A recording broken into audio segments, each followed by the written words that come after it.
Salve, salve! Tudo bem com vocês? Sou o professor Ricardo Alves, professor de História. Vamos mais um teminha de hoje, onde a gente vai falar sobre as rupturas ou permanência na história no Brasil no ano de 1889 a 1945. Vamos lá, espero que vocês gostem. Vamos iniciar então, iniciando aí pela questão que anterior, no 1889, nós vivemos num regime de monarquia, né?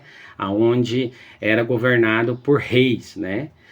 O nosso país, Brasil. No ano de 1889, onde é proclamada aí, né, a nossa República, o Brasil vai iniciar-se esse processo de primeira república aqui no nosso país. Com isso, nós vamos ter aí os primeiros tempos de república.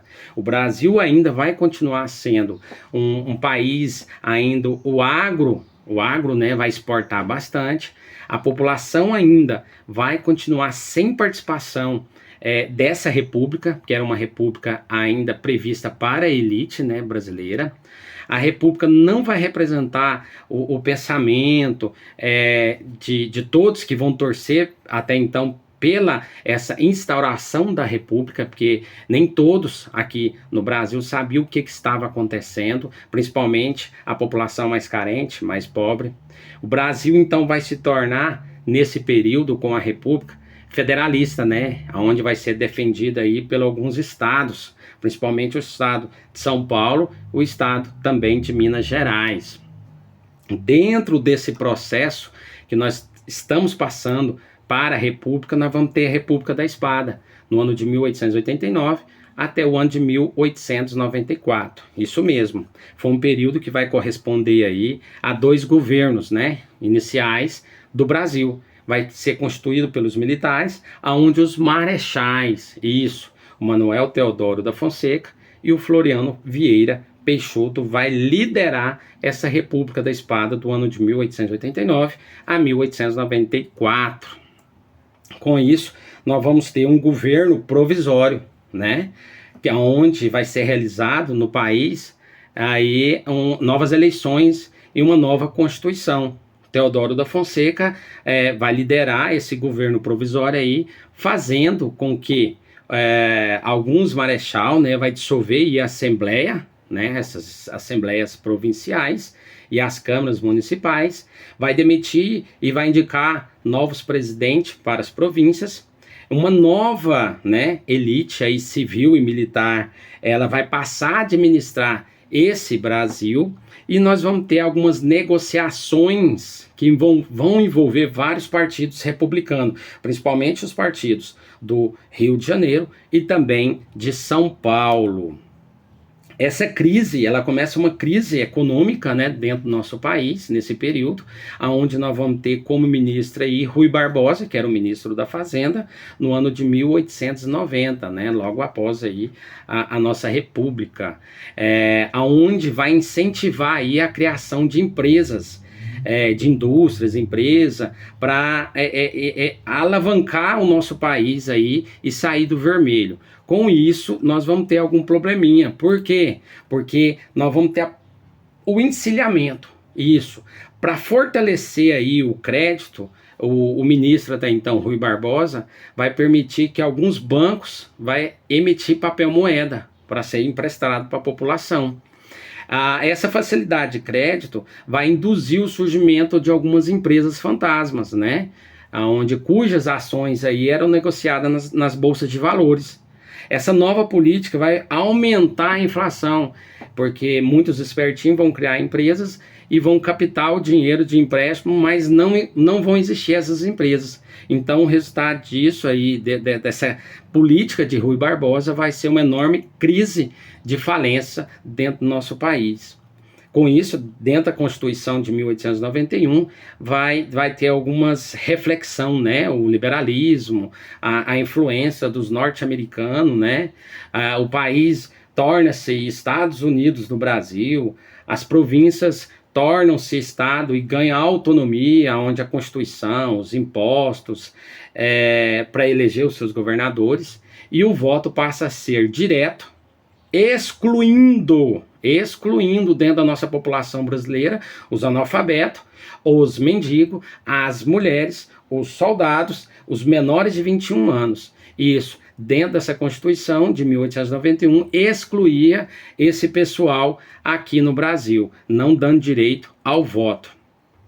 E o mandato do presidente passa a ser de 4 anos, a igreja passa a se separar do Estado, então fica um Estado laico, né, onde nós vamos ter a separação total da igreja, o que antes não havia, tá? O que antes não havia, agora a igreja é uma separação, né? Igreja de um lado, Estado de outro, são poderes aí, são instituições diferentes, e o registro dentro da Constituição de 1891 passa também a ter o registro aí de nascimento, o registro de casamento e o registro de óbito, o que não havia anterior. Olha para vocês ver, teve um momento aí de grande avanço, né? Porque as pessoas que até então chegavam a óbito não tinham registro nenhum, não tinha registro de casamento. Então já com a Constituição aí, que vai ocorrer, principalmente a Constituição de 1891, vai ter esse direito. Então Teodoro da Fonseca vai permanecer como presidente, graças, né, à pressão dos militares, que vai fazer sobre os deputados para ele poder continuar. Só que esse governo aí constitucional de Teodoro, ele vai enfrentar uma forte oposição dentro do Congresso Nacional. Então, no dia 3 de novembro do ano de 1891, o Congresso vai ser fechado, né? O Congresso vai ser fechado, os ferroviários vão declarar greve, ameaçar o abastecimento, falta de alimentação e tudo. Então, já Teodoro aí, já bastante doente, né? No dia 23 de novembro do ano de 1891, ele vai renunciar ao cargo até então de presidente, e vamos ter aí como governo Floriano Peixoto, né? Que para conseguir o apoio popular aí vai diminuir os preços de alguns aluguéis, né? Alguns utensílios básicos aí, vai isentar de impostos a carne e os gêneros de primeira necessidade, alimentação, vai também diminuir os impostos, vai incentivar a industrialização, vai passar aí a fiscalizar o poder público, e algo mais, né, para a população brasileira que estava ali bem carente, necessitando desse apoio.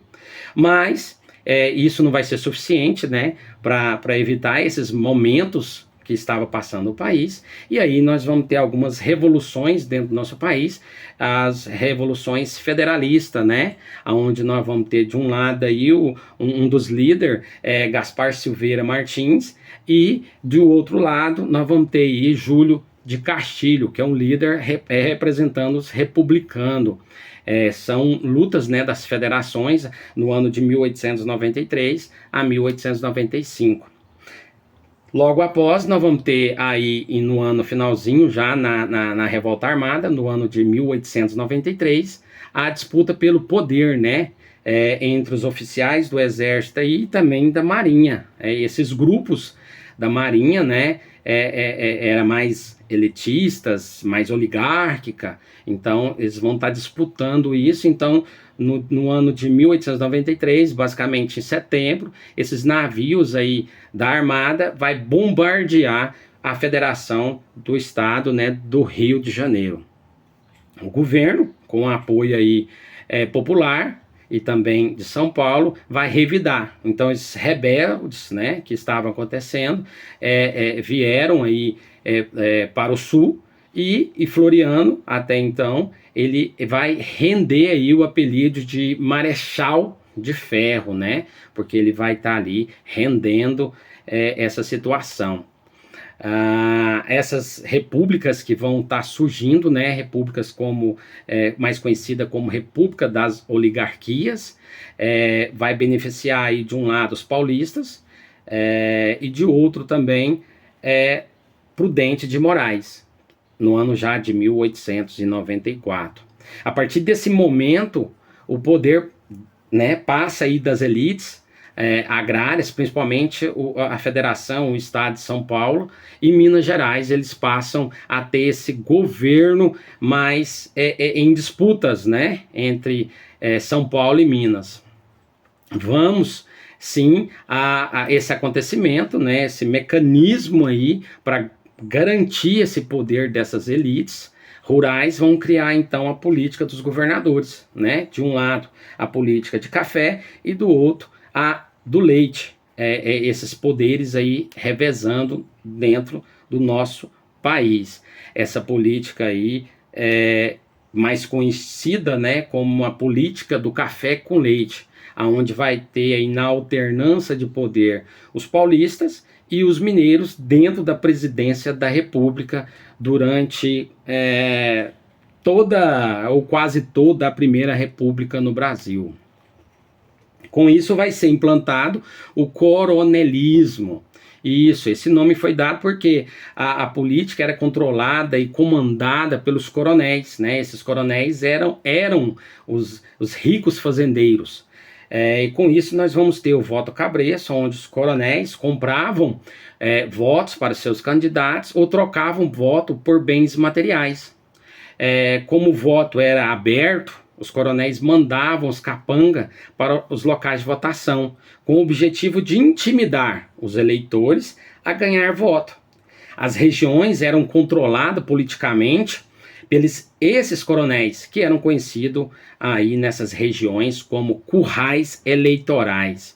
E isso era uma demanda e uma força muito grande desses coronéis, porque eles conseguiam até fazer fraude, né? Uma fraude eleitoral, onde costumava aí alterar a quantidade de votos, sumir com urnas e até mesmo patrocinava aí a prática do voto fantasma, né? Criavam muitas pessoas aí, não tinham o hábito ainda de registrar o óbito, então pessoas que já tinham chegado a óbito ainda estavam votando várias vezes nesse sistema de votação no nosso país, que ficou conhecido aí como coronelismo e dentro da fraude eleitoral.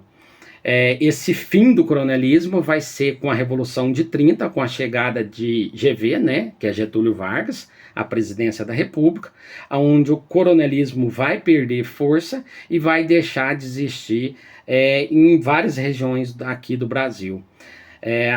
Apesar disso, algumas práticas ainda vão continuar, né, como exemplo a compra de votos, a fraude eleitoral em algumas regiões. E com isso nós vamos ter aí esse período do café, né? Esse período de desgaste, porque nós estávamos aí com a questão do café, que era um produto de exportação que vai beneficiar essa linha de crédito aqui no Brasil. Então, no início do século XX, o café vai passar aí por momentos de crises, né?